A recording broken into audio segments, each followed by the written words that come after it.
우리가 기도할 때 하나님이 함께 하실 줄 믿습니다. 우리가 기도할 때 하나님이 움직이신 줄 믿습니다. 우리가 기도하며 하나님과 동행하는 주의 백성들 되게 하여 주옵소서.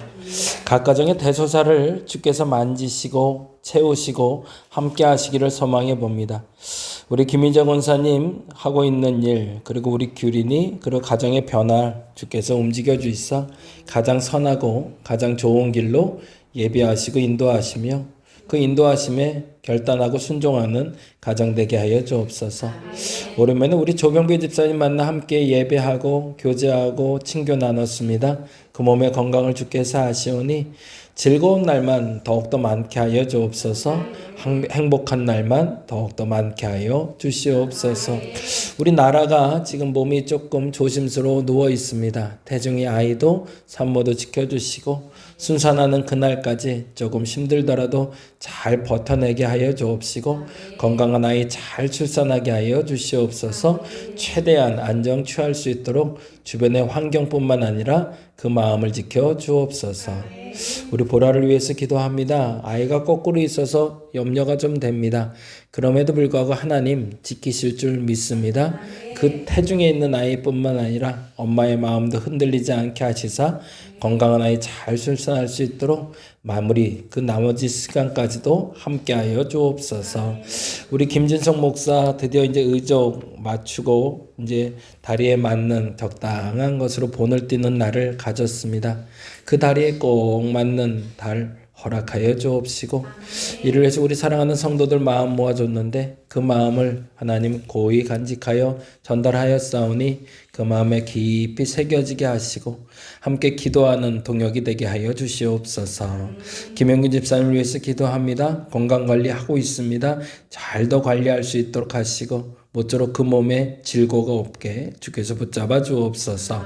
조성도 권사님 딸 민지를 위해서 기도합니다. 이제 출근합니다. 하나님 많이 회복되어 출근까지 하니 감사합니다. 모쪼록 그 가정에 짐이 아니라 힘이 되는 딸 되게 하여 주옵소서. 이미경 성도 간절히 원합니다. 하나님 암이라는 질병이 그의 몸을 갉아먹고 있는데 하나님 그 마음이 흔들리지 않게 하시고 심경의 변화가 올 때도 하나님 그 중심 붙잡아 주옵소서. 안은경 권사님 12월에 철심 제거합니다. 그리고 한두 주는 또 지켜봐야 되는데 하나님 깨끗이 잘 아물게 하여 주옵시고 회복에 영향이 없게 하여 주시며 더 건강하고 든든한 다리 허락하여 주옵소서. 우리 혜린을 위해서 기도합니다. 지속적인 관리도 필요하지만 결단도 필요하고 상황을 대처하는 능력도 필요합니다. 그래서 몸의 건강을 위해 지혜를 구하오니 하나님 지혜롭게 하시고 그래서 하나님이 주시는 음성에 따라 순종하여 가장 좋은 방법으로 가장 잘 치료받게 하여 주옵소서. 우리 문정란 성도 이석증으로 그리고 여러 가지 사정으로 매주 함께 예배는 하지 못하고 있습니다. 하나님 그 마음이 주일에 이곳을 향하게 하여 주옵시고 하나님 앞에서 당신의 딸로서 그리고 당신의 자녀로서 누릴 수 있는 혜택이 있사오니 그 은혜를 누리는 자가 되게 하여 주옵소서. 박현수 권사님 12일부터 출근해서 지금 근무 중에 있습니다. 이 일이 적합한 일이라면 지속되게 하여 주옵시고 그렇지 않다면 결단의 용기도 허락하여 주옵소서. 윤시적 원장님 갈비뼈에 금이 갔는데 그럼에도 불구하고 새벽 예배 나와 기도하고 같이 말씀 나눕니다. 노년에 건강이 근심이 되지 않게 하시고 남편 되는 우리 강신하 권사님의 건강도 주께서 지켜 주시옵소서. 때로는 우리가 할 수 없는 것들이 참 많다고 느껴집니다. 그럼에도 불구하고 그 할 수 없는 것들을 움직이시는 분이 하나님인 줄 믿사오니 하나님 우리가 기도할 때 가장 선한 것으로 채워 주시옵소서. 감사합니다. 고마우신 예수님 이름으로 기도드립니다. 아멘 아멘. 오늘은 로마서 말씀 함께 봅니다. 로마서 12장 1절에서 2절.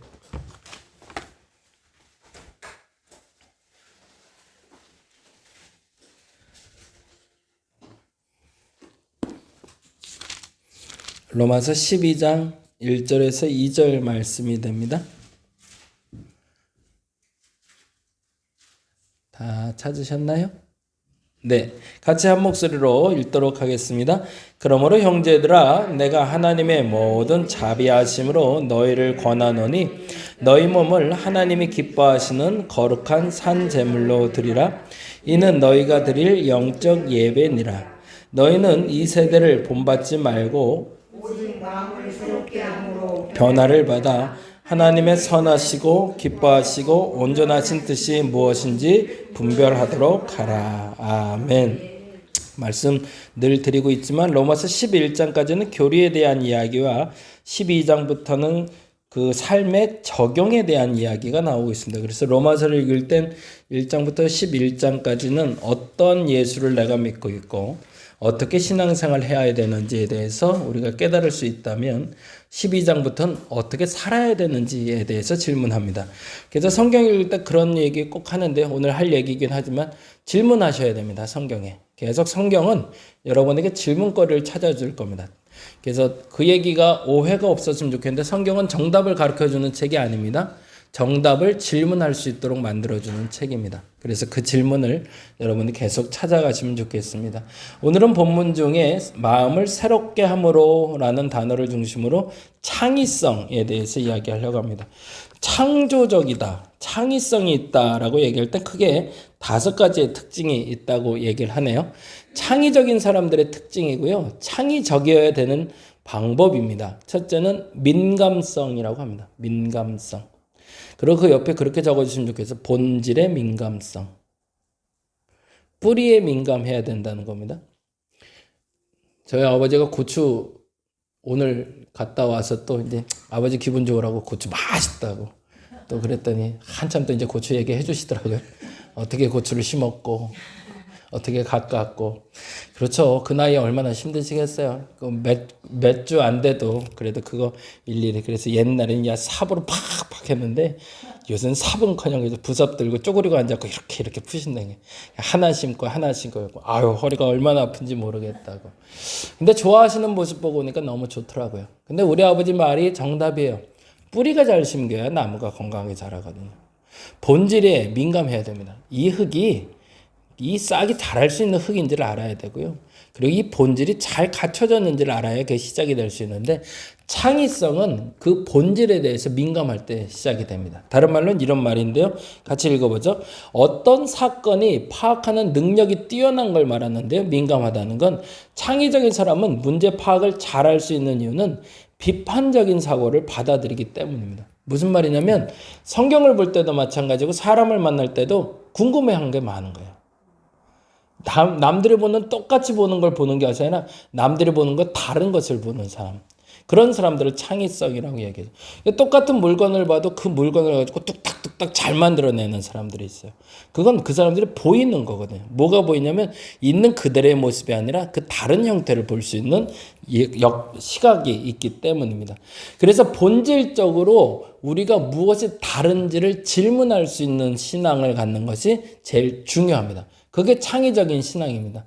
수동적인 신앙은 있는 그대로 아멘하고 받아들이는 신앙이겠죠. 거기에 잘못된 질문을 비난을 하라는 얘기가 아니라 비판을 할 수 있어야 됩니다.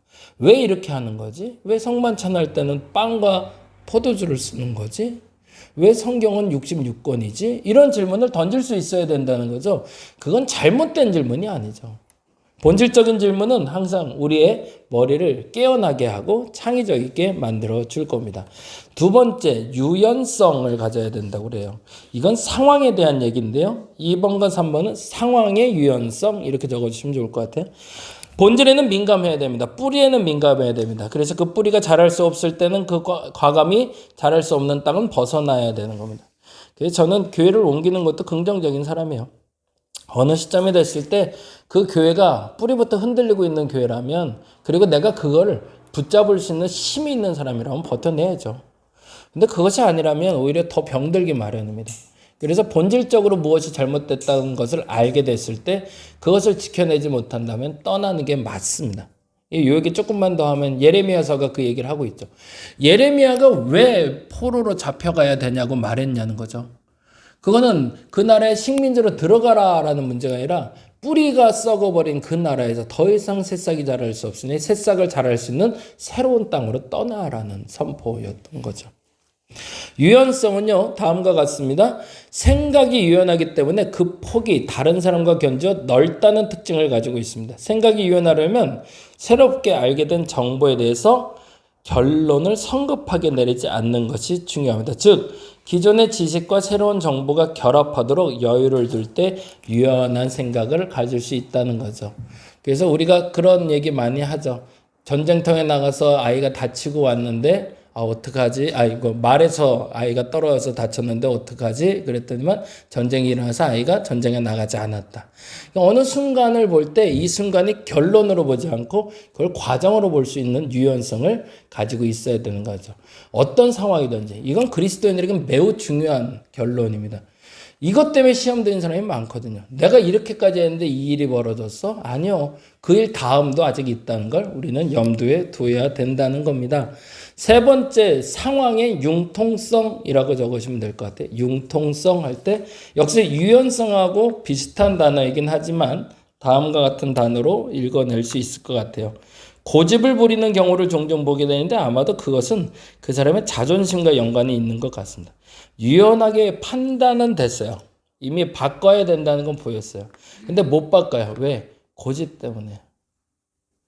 이건 좀 문제가 있어요. 그래서 계속 하나님이 사인을 줘도 못 바꿀 때 그 자존심 때문에 결국엔 누려야 될 걸 누리지 못할 때가 있습니다.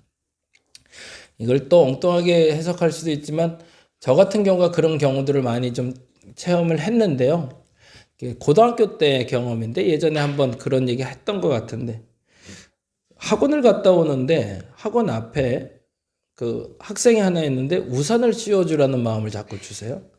남자애한테. 제가 뭐라고 비 온다고 쟤하고 나하고 우산을 왜 같이 써? 근데 길이 계속 같아요. 그리고 가다가 또 우산 좀 씌워주지 마음이 자꾸 그래요. 아이고. 그러다 보니까 이제 계속 눈여겨보게 되잖아요. 어떤 옷을 입고 있는지, 어떻게 생겼는지 뒷모습이 계속 보여요. 그리고 한 길로 한 T형 내려가는 그쪽 고바의 길이었는데 그래서 한 10여 분을 계속 제가 뒤로 쫓아갔어요. 근데 고지고대로 순종하기가 되게 싫더라고요. 저에게 특별한 만남이 있거나 이런 것도 아니었는데 갑자기 생뚱맞게 앞에 가는 애한테 계속 우산 좀 씌워주지 우산 좀 씌워주지 근데 결국 그러고 왔죠. 근데 주일날 왔는데 걔가 우리 교회 새신자로 등록을 한 거예요. 그거 어떻게 된 거냐고 그랬더니 그날 비 오는 날 그 얘기를 하더라고요. 누군가가 그래서 우산을 씌워줬고 그래서 우산을 씌워준 그 아이가 고마워서 그래서 교회 가자는 얘기를 듣고 오늘 교회로 왔다는 거예요. 기회를 놓친 거죠. 단조로운 예화지만 어쨌든 사람에게 하나님은 계속 얘기해 주십니다. 그 은혜를 받을 수 있는 은혜의 도구가 될 수 있는 기회를 유연성 있게 대처하라고 계속 얘기하시거든요.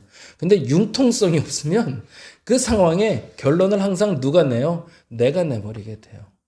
그래서 창의적인 사람들은 새로운 걸 만들어낼 수 있는 사람은 유연한 상황을 수용하되 그것에 융통성 있게 결론을 하나님으로 낼 수 있어야 됩니다. 근데 우리가 그게 되게 부족한 게 한국 기독교인들이에요.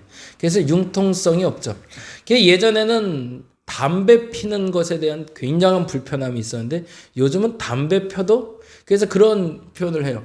담배 피면서 예수 믿은 건 어떻게 생각해? 그건 잘못돼요. 예수 믿으면서 담배 피는 건 어떻게 생각해? 이렇게 질문을 해요. 다시 질문해 볼게. 예수 믿는 사람인데 담배 피면 될까요? 안 될 것 같아요. 그렇죠? 크게 지옥 갈 건 아니지만 예수 믿으면서 담배 피면 문제가 있다고 우린 얘기해요. 근데 거꾸로 담배 피는 사람이 예수 믿으면 될까요? 안 될까요? 돼요. 예. 그래도 예수 믿는 게 나아요. 그렇죠? 담배 피더라도 와서 교회에서 예배 드리면 좋죠. 근데 이게 거꾸로 바꿔놓으면 문제가 된다면 예수 믿는데 담배 펴? 이건 좀 문제가 돼요. 그렇죠? 요게 융통성을 좀 발휘할 수 있어야 되는 거. 근데 그 기준이 뭐냐는 거죠. 사실은 예수 믿는데 담배 핀다는 건 신앙 좋아 보이는데 담배 피니까 문제가 되는 거고 담배 피는데 예수 믿는다는 건 신앙은 뭐도 없는데 그래도 예수 믿겠다고 오면 그건 받아줘야 된다는 얘기가 되는 거죠. 이게 전자 후자의 융통성은 거기에 있는 거죠. 근데 이게 고지고대로 담배 안 돼. 이래버리면 그 다음부터는 전도도 못하는 거죠. 네 번째와 다섯 번째는 결론에 대한 이야기를 하고 있습니다. 그래서 결론의 독창성이 필요합니다. 결론의 독창성 한번 읽어볼까요? 창의적이라는 것이 새로운 것을 의미하는 측면이 강합니다. 따라서 창의적인 사람의 생각과 행동은 독창적일 때가 많습니다. 그러니까 안 했던 일을 자꾸 하게 돼요. 엉뚱한 걸 하게 되는 거죠.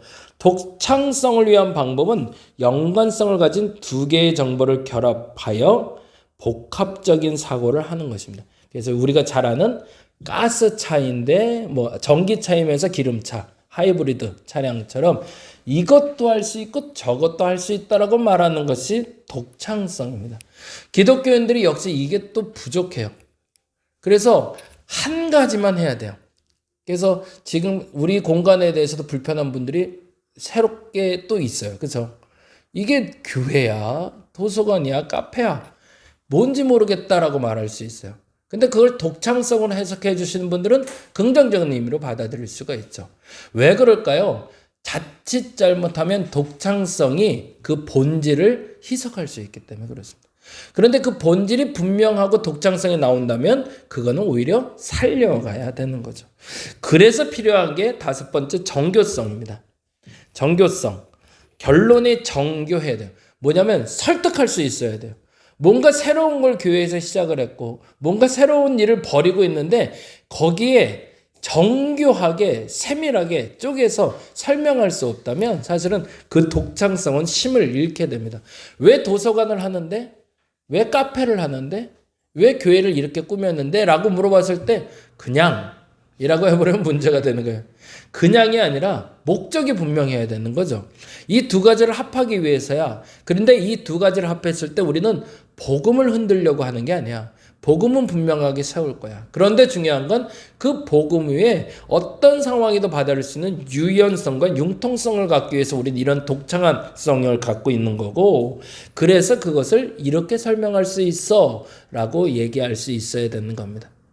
이 이야기를 밑에 로마서 12장 1절과 2절에 새로운 것, 새롭게 함이라는 표현으로 다시 한번 설명하려고 그러는데 복음이라는 단어를 썼지만 거기에 성경이라는 단어로 고쳐서 한번 해석을 해보죠. 성경이라고 한번 적어보세요. 성경에 민감해야 됩니다. 그건 무슨 말일까요? 제가 제일 많이 쓰는 단어인데 관찰을 잘해야 됩니다. 관찰 질문이라고 우리서 부르죠. 성경을 제일 잘 볼 수 있는 방법은요. 성경을 있는 그대로 먼저 볼 수 있어야 됩니다. 그걸 거꾸로 말하면 성경을 있는 그대로 설명해 줄 수 있어야 돼요. 제가 성경을 비로소 봤다라고 여겨졌던 때가 2002년이었습니다. 그때 왜 성경을 봤다라고 얘기했냐면 그때 제가 전라도로 목회 나갔을 때거든요. 2002년에 목회를 나가서 만났던 분들은 한글을 모르는 분들이었습니다. 성경의 성자도 모르고요. 성경책 갖다 왔더니 다 높이가 괜찮다고 2개씩 달라고 해갖고 베개로 쓰시더라고요. 예, 그랬던 분들이에요. 그걸 너무나 당연하게 얘기했어요. 하나 놓고 뵀더니 불편하니까 한 개만 더 주면 안 될까요? 그러셨어요. 그런 분들하고 예배를 드렸어요. 그러니 이게 뭐가 통하겠어요? 아무것도 안 통해요. 근데 그런 분들에게 좀 매주 세월교를 해야 되잖아요. 그런데 그때 배운 게 그거였어요. 성경을 있는 그대로 설명하자. 창세기 1장을 어떻게 설명해야 될까? 그러면 꼭 설명이 붙어요, 우리는. 태초는 뭐며, 하나님은 어떤 분이며, 창조는 뭐며, 설명할 필요 없다는 거예요. 하나님이 태초에 천지를 창조했다는 말을 있는 그대로 설명할 수 있는 게 관찰 질문입니다. 이게 관찰이 잘못된 사람들은 이게 자꾸 해석이 붙어요. 그래서 끊임없이 우리는 성경을 읽으면서 첫 번째 민감하게 봐야 됩니다. 어떻게 민감하게? 있는 그대로. 거기에 토시 하나 해석 달지 말고 써있는 그대로를 남들에게 내 언어로 설명할 수 있을 때 성경이 보이는 겁니다. 근데 그렇지 않고 남들이 설명해 놓은 책, 해석집, 주석집 보면서 설명해내는 건 아는 게 아니에요. 진짜 성경을 아는 건 66권을 여러분의 언어로 설명해낼 수 있어야 돼요. 그래야 본질이 보입니다. 그래야 뿌리가 보여요. 왜 그렇게 기록하셨는지, 왜 그 단어를 썼는지, 왜 그렇게 설명할 수 밖에 없었는지를 우리가 만나게 되는 게, 그래서 성경을 처음 볼 때 성경에 민감하셔야 됩니다. 그렇게 하고 나니까 성경이 읽어지더라고요. 그래서 그 다음에 해야 될 게 뭐냐면 성경의 해석 작업입니다. 그게 상황에 유연하고 융통성이 있어야 된다는 거예요. 왜 광화문에서 그토록 복음을 외치며 예수를 외치면서 집회를 하는 분들이 그렇게 비난을 받을까요? 이분들의 융통성이 없어서 그렇거든요. 유연하지 않기 때문에 그러거든요. 성경을 모르는 게 아닌데요. 성경을 고지식하게 자기 멋대로 해석해서 그렇죠. 성경을 성경으로 해석할 수 있어야 되고 그 다음에 그 성경이 성경으로 해석되면 그때부터 해석된 성경은 유연하게 움직이기 시작합니다. 그래서 우리가 잘 아는 대로 고린도전서에 있는 여자들은 교회에서 입 밖에도 입도 뻥끗하지 말라는 말을 우리는 인정해요. 왜요? 그때 상황을 아니까. 근데 지금 그렇게 적용하는 게 아니라는 걸 우리는 압니다. 사도 바울은 결혼하지 않는 것이 좋다고 말했다고 해서 모두가 결혼하지 않는 게 아닙니다. 융통성 있고 유연해야 되는 거죠. 그런데 성경의 해석을 어떻게 해왔냐면 지금까지 고지식하게 있는 그대로 써 있는 그대로가 아니에요. 사실은 그들이 말하는 건 문자주의 그대로 해석한 게 아니라 자기 멋대로 해석한 거죠. 성경을 진짜 제대로 읽었다면 그 성경은 유연하고 융통성 있게 우리에게 다가올 겁니다. 그리고 나서 분명히 구별되는 독창성이 있어야 됩니다. 그게 나의 하나님을 만나는 방법입니다. 내 하나님을 만나면 그 성경이 내 언어로 해석을 할 수가 있어요. 그래서 내 언어로 해석됐을 때 사람들이 어떤 표현을 쓰면 은혜 받았다라는 표현을 써요. 왜요? 내 안에 녹아져서 나와 하나 된 말씀이 언어라는 체계를 통해서 전달되기 때문에 그렇습니다. 여기까지 갔을 때 성경이 힘을 발휘하기 시작합니다. 근데 성경이 힘이 없는 이유가 있어요. 성경을 내가 똑같이 말하고 있고 똑같이 전달하고 있는데 그 성경이 힘이 없는 이유는 남의 언어를 말하고 있기 때문에 그래요. 독창성이 없기 때문에. 어떻게 성경을 저렇게 볼 수 있지? 라고 생각할 때 솔깃하게 되는 거지. 아, 오늘 보면 이거면 결론도 이거 당연하지 라고 보였을 땐 별로 의미가 없거든요. 거기에 새로운 언어를 덧입힐 수 있는 힘은 결국에는 독창성에서 나옵니다. 그런데 중요한 건 그 독창적인 언어로 표현된 성경을 정교하게 조합할 수 있어야 됩니다. 이거를 무섭게 잘하는 놈들이 신천지죠. 그래서 오해를 받아요. 정교하게 조합해요. 진짜로 말이 안 되게. 근데 거기에 대응할 수 있도록 기독교들이 성경을 봐야 되거든요. 걔들은 무지막지하게 성경 보거든요. 사실은 그거 우리 인정해야 돼요. 걔네들이 성경 보는 만큼만 보면 사실은 우리도 그 정도는 말할 수 있을 거예요. 근데 그네들만큼 하지 못하고요. 또 신천지랑 이기려고 어떻게 이기려는 마음 있는 것만 해도 용한데 이기려고 뭐 하냐면 다른 책을 봐요. 신천지의 잘못된 해석집, 잘못된 해석에 대한 설명. 근데 그걸 가지고 그들에게 덤벼었을 때 우린 못 이겨요. 왜요? 왜 못 이겨요? 나는 성경을 모르니까. 앞으로 더 많은 이단들이 성경을 가지고 장난을 칠 겁니다. 그리고 그 성경을 가지고 곡해한 해석들을 많이 될 겁니다. 근데 그럴 때 내 언어로 표현할 수 있는 내가 만난 하나님, 그 말씀을 전달할 수 있는 여러분 되었으면 좋겠습니다. 그게 건강한 교회를 만드는 매우 중요한 요소가 될 겁니다. 다시 한번 부탁드립니다. 그래서 말씀드린 대로 독창성과 정교한 조합엔 적용 질문이라고 적어주시면 좋을 것 같아요. 그래서 제가 속해 나눌 때도 관찰 질문, 해석 질문, 적용 질문 넣어드리는데 관찰 질문은 그냥 성경을 보면 답을 찾을 수 있게 만들어 드렸어요. 항상. 그래서 성경 보면 그 단어가 들어있거나 아니면 그 단어를 그대로 쓰면 말할 수 있게 만들어 놨어요. 그래서 속해 나누실 때 꼭 그 얘기를 먼저 속장이 먼저 풀어주셔야 돼요. 그래서 그 성경을 모르는 사람들이 아, 이 얘기구나 이걸 알게 해주셔야 된다는 거죠. 그리고 나서 두 번째 해석할 때는 내가 해석하는 것도 있지만 남들이 해석하게 기다려 주셔야 됩니다. 내가 설명한 그 언어로 표현된 그 성경을 듣고 그 사람이 어떻게 해석하고 있는지. 그래서 초신자가 잘못 해석하고 있으면 가르쳐줘야 되는 거고 바르게 해석하고 있으면 맞다고 말해주면서 바른 해석을 할 수 있도록 여러분이 도와주셔야 되는데 그 해석의 전제는 뭐다? 원칙, 원리가 아니라 유연성과 융통성입니다. 아, 이 성경은 이렇게 볼 수 있구나. 이 성경을 이렇게 해석할 수 있구나. 라고 말할 수 있도록 이끌어 주셔야 된다는 거죠. 그리고 마지막에 너무 중요한 건 그리고 나서 그가 못 보는 것. 초신자이기 때문에 기신자였지만 그동안 보지 못했던 그 성경의 은혜로운 부분에 대해서 여러분이 만난 그 말씀을 전달할 수 있어야 됩니다. 그래서 그 너가 볼 땐 이 부분을 받는지 몰라도 내가 이 말씀에 이 은혜를 받았어 라고 여러분의 언어로 표현하며 그 말씀을 함께 적용해 갈 수 있을 때, 그리고 그것이 정교하게 다른 성경의 말씀과 조화돼서 설명이 될 때 비로소 우리는 은혜로운 나눔이 됩니다.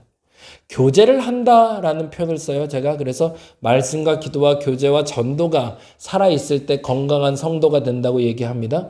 제가 말하는 교제는, 이 세 번째 교제는 이 얘기를 하고 싶은 겁니다. 드라마 얘기를 하고 서로 간에 마음을 나누고 그래서 울고불고 같이 마음이 하나가 됐다, 중요해요.